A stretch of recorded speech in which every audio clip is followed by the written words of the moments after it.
Hello everyone, welcome back again to my YouTube channel. My name is Kevin Saidi. Pada YouTube channel ini teman-teman akan menemukan informasi menarik seputar cryptocurrency. So if you do like cryptocurrency, make sure kalian subscribe channel ini. Teman-teman, welcome back again for update untuk Bitcoin. But before kita update untuk Bitcoin, saya pengen kasih special announcement buat teman-teman yang waktu lalu mempertanyakan soal join membership di dalam YouTube channel saya.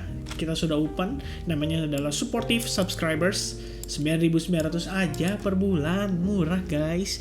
Dan yang akan kalian dapatkan adalah loyalty badge, which means nanti di sebelah nama kalian tuh ada badge-nya, dan ini berdasarkan ukuran daripada lamanya kalian ya. Jadi yang nanti paling lama itu dapatnya whales ya. Jadi hopefully ada whales di dalam grup ini. Dan ada custom emoji, ini customnya muka saya lucu-lucu ya. Dan nanti yang didapat adalah members only live streaming. Jadi kita akan adakan semacam meet and greet lah untuk member-member supportive saya dari YouTube channel ini. So hopefully ya, semoga kalian bisa bergabung dan bersama menjadi supportive subscribers. Dan nanti kita ketemu di live streaming. Tapi tenang aja, kita tetap akan adakan live streaming regularly. Jadi jangan khawatir teman-teman, kita tetap akan seperti biasanya akan mengadakan live stream yang seru-seru dan menarik. Nanti kita akan di discussion, dan di sana mungkin lebih ke arah live Q&A, mungkin lebih ke arah ya sesekali kita webinar, belajar ya tentang seputar market seperti apa, biar lebih ya kalian supportive, saya juga supportive. Alright, so everyone, kita bakal masuk ke dalam discussion untuk Bitcoin.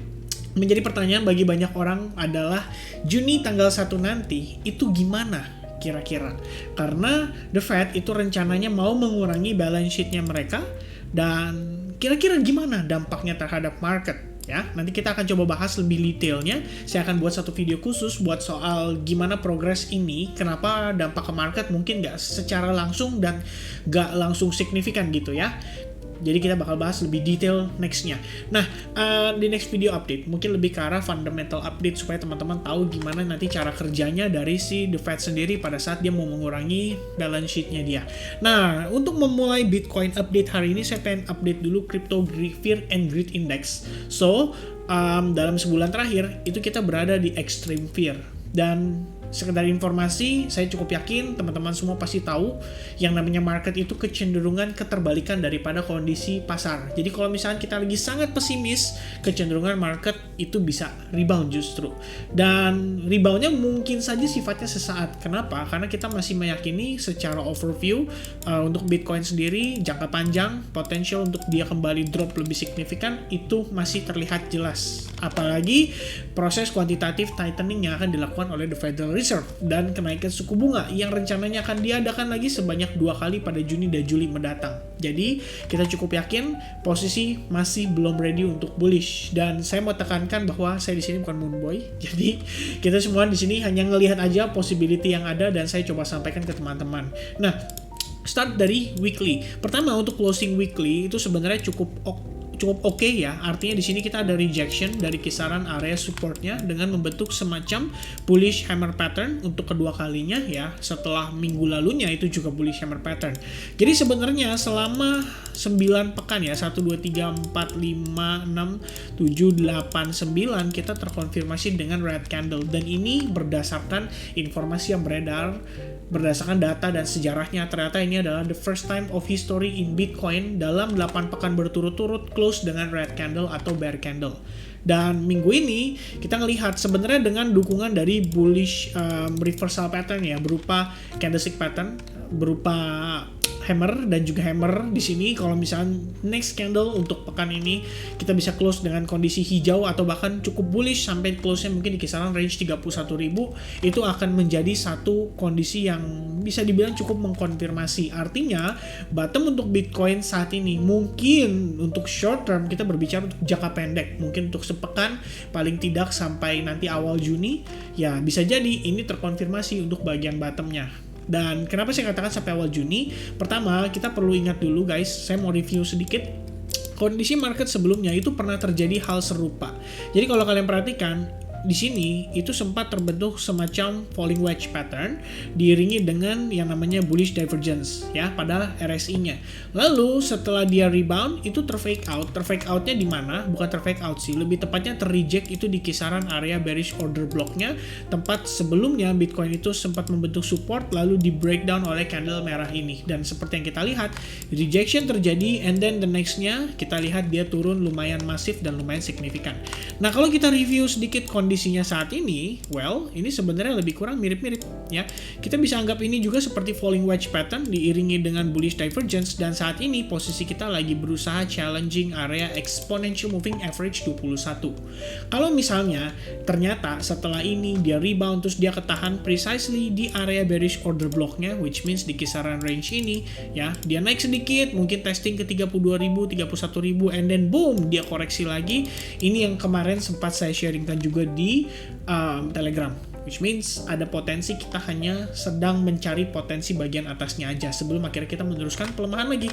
Dan mungkin dari sisi kondisi saat ini ya, terdukung juga dengan kondisi fundamental yang saat ini sedang berlangsung pada negara Amerika Serikat. Karena kalau misalkan The Fed mengurangi balance sheet-nya, artinya dia mengurangi likuiditas di pasar, dan ketika hal itu terjadi, artinya financial institutions, hedge fund yang mungkin invest di crypto market itu bakal berkurang juga, karena hal seperti ini pasti akan memberikan dampak juga buat stok Amerika Serikat. Alright, nah sekilas kalau kita lihat pada time frame daily, finally yang kita bahas selama beberapa hari terakhir itu akhirnya terjadi juga ya. Bitcoin sekarang lagi posisinya testing terhadap exponential moving average 21. Saya stop loss-nya untuk dalam keadaan profit ya. Jadi perlu saya tekankan, stop loss saya bukan dalam keadaan rugi, karena saya melakukan short pada kisaran $36.000 and then saya maintain posisi saya dengan menggeser stop loss-nya secara bertahap. Dan saat ini atau lebih tepatnya per hari ini stop loss saya itu di kisaran 30.900 dengan asumsi Bitcoin bakal ketahan di exponential moving average 21 itu sudah tersentuh, dan akhirnya saya exit tanpa ada posisi saat ini. Jadi posisi saya sudah clear, berhasil mendapatkan profit atau gain yang lumayan signifikan dari kisaran 36.000 untuk short positionnya, dan ya kita tinggal lihat atau mencari opportunity lagi. Dan seperti yang saya katakan, seandainya exponential moving average 21 ditembus dan area yang tadi kita consider sebagai area resistance-nya itu juga berhasil ditembus, artinya kita punya peluang atau opportunity untuk melihat Bitcoin mungkin ngetes sampai kisaran Fibonacci 61,8% or even 50% sebelum akhirnya dia drop kembali. Jadi itu adalah satu pertimbangan yang kita perlu antisipasi juga, dalam artian supaya kita nggak buru-buru melakukan short ya. Alangkah lebih baiknya kita pantau kondisi momentumnya sampai nanti kita lihat ada pelemahan momentum, baru kemudian kita coba pertimbangkan dan kita coba manfaatkan ya, kira-kira gimana reaksi Bitcoin pada area tertentu gitu. Dan kalau saya lihat sekarang gini, kenapa saya tepatkan stop loss juga di kisaran 30.900. Ini informasi buat teman-teman. Yang pertama saya perhatikan juga adalah kita selama ini ketahan di kisaran trendline ini, dan for the first time setelah lebih kurang ya dari tanggal 10 sampai sekarang, itu berarti 2 minggu lebih, for the first time Bitcoin finally sukses untuk break dari trendline ini. Artinya memang ada pergerakan yang cukup impulsif, dan ini mungkin sedikit banyak memperkuat teori kita selama ini ya, dimana whales itu melakukan proses akumulasi pada kisaran area bullish order block yang udah kita bahas sepekan 2 pekan lalu, sampai ya kadang-kadang mungkin ya video YouTube saya banyak dikomentarin negatif ya, tapi memang itu yang sebenarnya terjadi ya. Negatif dalam arti banyak yang bilang saya moonboy gitu loh, dalam artian saya bilang akumulasi, mindsetnya langsung Bitcoin tuh bisa terbang sampai ke 40.000, 50.000. Padahal saya sudah berkali-kali bilang dan kasih tahu bahwa even dia naik sampai 50% pun, ini masih kita consider sebagai lower high, yang artinya secara trend ini masih downtrend gitu loh. It's a clearly downtrend, masih ada possibility untuk downtrend. Jadi saya tekankan sekali lagi, ini kita hanya objektif aja, kita hanya mencoba melihat saja potensi area yang bisa divisit oleh Bitcoin, dengan catatan memang whales pasti mau harga lebih bagus dong untuk dia bisa jualan. Dan kalau misalnya kita lihat beberapa area tersebut, salah satunya adalah kisaran range $32.000 yang ini kita kita coba perhatikan. Kalau misalnya kita lihat Bitcoin berhasil break for the first time dari bearish order blocknya setelah di sini terfake out, artinya next potential target adalah 32.000, dan jika 32.000 juga berhasil di breakout, maka sebenarnya saya punya alternatif skenario yang mungkin saya akan spill sedikit, dan kalau teman-teman sepakat atau setuju, mungkin di next video saya bakal share tentang perhitungan atau potensi ini ya, supaya teman-teman bisa punya perkiraan nih kalau reboundnya semana, dan nanti kalau misalnya mau dimanfaatkan, manfaatkannya seperti apa ya. Itu kira-kira sharing pada update saya hari ini. Sedikit tambahan kesimpulan aja bahwa perhatikan bagaimana reaksi Bitcoin terhadap area bearish order blocknya, karena ini bisa menjadi clue untuk kita. Dan kalau misalnya ternyata terjadi pullback, perhatikan juga prosesnya. Apakah prosesnya cenderung korektif, lalu at some point dia rebound lagi signifikan dan dengan volume yang besar, atau kecenderungan seperti fake out ya, lebih kayak begini. Nah, kalau dia turunnya sangat signifikan dan sangat cepat, oke, berarti saya rasa Bitcoin belum siap untuk bullish. Kita masih perlu konfirmasi lagi melihat bagaimana reaksinya pada kisaran range tertentu. Karena berarti possibility untuk kita melihat Bitcoin bisa terjadi seperti yang saat itu atau saat Desember terakhir terjadi, itu bisa terulang kembali pada kondisi saat ini. Well, sebenarnya saya agak skeptics ya kalau misalnya kita ngomongin bisa terjadi hal serupa, karena sideways-nya Bitcoin saat ini itu terjadi di bagian bottom-nya ya. Beda dengan pada saat di sini. Kalau di sini ya walaupun dia rebound sesaat, ya ini bakal menarik perhatian banyak whales untuk melakukan taking profit. Dan kalau teman-teman ingat pada saat itu banyak banget yang bahas ya kalau ini berpotensi ngebentuk semacam head and shoulders pattern. And then dia breakdown, yap, sekarang kita breakdown lagi ya, terakhir sempat membentuk bearish flag pattern. So this time ini benar-benar ada di bottom of the market, jadi maybe bisa sedikit berbeda dengan kondisi pada saat di sini terjadi.